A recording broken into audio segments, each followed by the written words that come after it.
Nah lalu orang kayak saya itu ya beberapa kali sebetulnya saya itu ditawanin jadi dokter honoris causa apa. Kekhawatiran saya satu Pak Bejo, takut pas nggak punya uang. Itu dokter gak di duit kan gak pantas gitu. Jadi repot gitu, daripada beban lah sudah lah nggak usah dokter. Jadi kalau nggak punya uang ya pantas, terus kalau ngebis ya pantas. Suatu saat kalau mati nggak ada yang hadir ya pantas, nggak dokter gitu. Kalau sudah dokter kok masuk neraka, dokter kok masuk neraka kayaknya apalagi rektor kampus Islam kok masuk neraka itu kan kok kayak nggak pas itu. Misalnya rektor Unisiola ditanya mungkar nakir nggak bisa kan kayak gimana gitu. Makanya harus sering ngaji saya supaya nggak malu di depan mungkar nakir. Masa rektor ditanya mungkar nakir nggak bisa. Harus berani bentak ini saya rektor loh Pak mungkar nakir masa kalau wali-wali dulu berani. Masyhur di cerita wali-wali ditanya marabbuka manabuka. Saya ini guru tauhid. Kok kamu tanya marabbuka manabuka yang ngotok.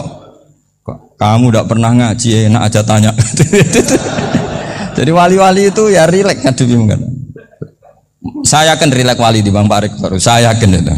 Karena wali itu lebih dekat Allah. Sehingga orang dulu itu saya ulang lagi ya. Ada satu kearifan namanya hidup itu apa? Hidup itu adalah cari sebanyak mungkin supaya hidup itu tidak tergantung pada banyak hal. Sehingga misalnya cara berpikir orang-orang modern itu sebenarnya banyak orang-orang ilmuwan yang nggak ngagumi Amerika. Bukan karena angkuh ndak. Untuk mempertahankan kebesaran negara sebesar itu, kebutuhan listriknya besar, kebutuhan tentaranya besar, kebutuhan apa? Sementara negara kayak Venezuela atau Swiss kebutuhannya ada banyak. Pertanyaannya, yang tergantung dengan banyak hal sama yang tidak tergantung banyak hal itu pinter mana? Kalau dibalik pertanyaannya gitu, negara-negara maju itu tidak keren kalau dibalik pertanyaannya. Orang yang untuk mempertahankan eksistensinya banyak, butuh banyak hal dengan yang tidak butuh banyak hal itu pinter mana? Orang yang bahagianya nunggu jadi dokter, nunggu jadi kiai besar, kiai viral, dengan orang yang bahagia cukup dengan ngopi itu pinter mana? Tapi kalau dibalik pertanyaannya, orang yang tahunya nikmat hanya kopi dengan nikmat yang banyak, pinter mana? Makanya Mbah Mun itu kalau guyon itu lucu. Aku iku saake ambek wong desa sing mlebu swarga. Saya dulu eskal mlebu swarga kok disakeni. Akhirnya beliau memberi penjelasan. Wong desa iku roe pakanan enak, iku mau kopi mbek uduk. Lah swarga iku mau nuruti sing dikarepno.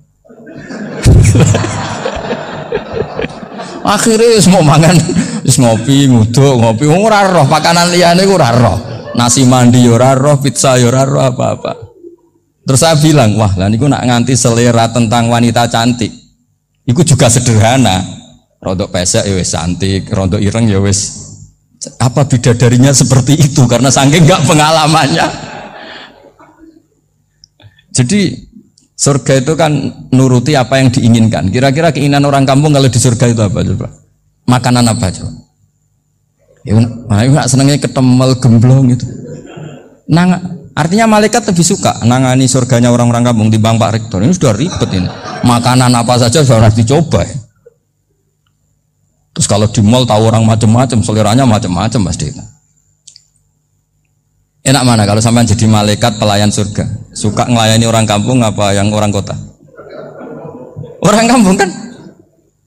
Jadi ya itu guyon ya, guyon tapi itu menjadi pikiran kita bahwa orang yang banyak kebutuhan itu sebetulnya banyak kebodohannya karena menggantungkan kebahagiaannya dengan banyak hal.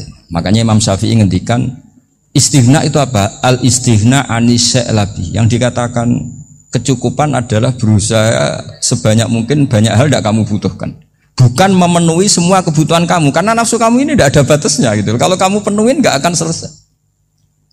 Itu ada perempuan yang kurang cantik itu minta doa saya, Gus doain suami saya kaya, terus tak guyonin, terus nggak minta. Kalau suami kamu kaya, yang pertama dirubah itu apa? Rumah supaya rumah saya bagus. Kedua apa? Mobil supaya mobil saya bagus. Nanti yang dievaluasi itu kamu. Mobil bagus, Alphard, rumah mewah, istrinya kamu pasti itu dievaluasi. Langsung nggak usah sudah gini aja kan. Jadi pertama yang dievaluasi itu kaya itu coba kalau suami kaya itu yang dievaluasi pertama rumah ya, rumah ganti. Setelah itu apa? mobil. Kira-kira berikutnya. Akhirnya sudah nggak jadi. Nabi Ibrahim itu pernah minta umur panjang. Keren umur panjang. Sama Allah nggak dijawab. Datang orang tua gitu mertamu ke Nabi Ibrahim, terus disuguhi dikasih kurma. Apa itu? Kok kurma apa? Anggur yang sudah matang sekali, sudah dimakan. Setelah dimakan meler keluar lagi, dimakan lagi meler lagi. Terus Nabi Ibrahim masuk lagi ke kamar. Ya Allah, doanya tak cancel. Nanti kalau saya tua kayak itu.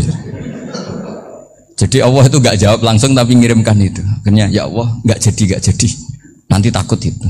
Saya pernah ngalami jadi kiai tadi, ada ibu-ibu ya nggak pati cantik lah. Suaminya tuh miskin sekali. Minta doa saya supaya kaya. Bareng tak kasih pertimbangan itu udah nggak usah nggak jadi. Jadi itu kearifan. Tapi kearifan ini harus kita tanamkan. Saya nggak bisa membayangkan Indonesia yang besar ini. Andai kan tidak ada qanaah. Nerimo ing pantum. Coba sekarang ada Covid. Andai kan Indonesia tuh kayak Perancis. Saya beberapa kali punya tamu orang yang hidup lama di Perancis, bahkan dapat istri orang Perancis. Itu dulu gak begitu mencintai Indonesia. Tapi setelah di Perancis 2 tahun, wah Indonesia hebat. Di Perancis tuh kata dia kalau cerita, semua kebutuhan masyarakat itu dibebankan ke negara. Apa saja minta negara, apa saja nyoal negara. Sementara Indonesia, coba kalau Indonesia mengalami seperti ini kok tidak ada qanaah rimo ing pantum, bisa kios Indonesia. Orang miskin nyalahkan negara, kelaparan nyalahkan negara, apa saja. Tapi barokahnya dididik kiai jogeman nyalahno wong liya. Urip pun romo ing pantum, diame. Sampai gak ngerti kalau Covid. Banyak tuh orang-orang kampung itu, orang lugu-lugu itu. Mbah niki saking Covid, salam ning Covid muga-muga umure panjang. Dikira Covid itu nama orang yang ahli sosial itu. Mbak niki dana saking Covid.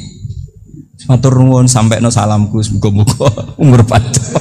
Bingung kan yang nganterin ini. Ini gimana yang mau menjelaskan ini? Memang nggak paham. Ribet kan. Tapi saya pastikan bahwa dengan keadaan seperti ini kita bahagia, kita stabil, itu jelas barokahnya kalimah tadi, moto tadi atau pegangan hidup tadi. Makanya disebut al-ibarat qutun li ailatil mustami'in, bahwa redaksi atau kata-kata atau pegangan atau filosofi hidup apalah namanya itu adalah penyemangat. Karena kata-kata ini memang luar biasa. Ketika sahabat perang demi kebenaran, zaman itu ya pasti benar karena yang dibela Nabi. Dulu itu kan enak zaman Nabi, yang dibela mesti benarnya, musuhnya mesti salahnya. Sehingga dulu itu memang harus tegas. Kalau sekarang mau tegas gimana? Yang kamu bela tidak mesti benar, musuhnya tidak mesti salah. Ribet kan kalau misalnya saya tukaran sama Pak Rektor, kamu mau bela mana kan bingung. Saya tidak mesti benar, saya tidak Nabi. Pak Rektor apalagi nggak mesti benar lagi kan? Ribet kan? Jadi kalau kita mau perang sekarang itu mau pede gimana? Enggak.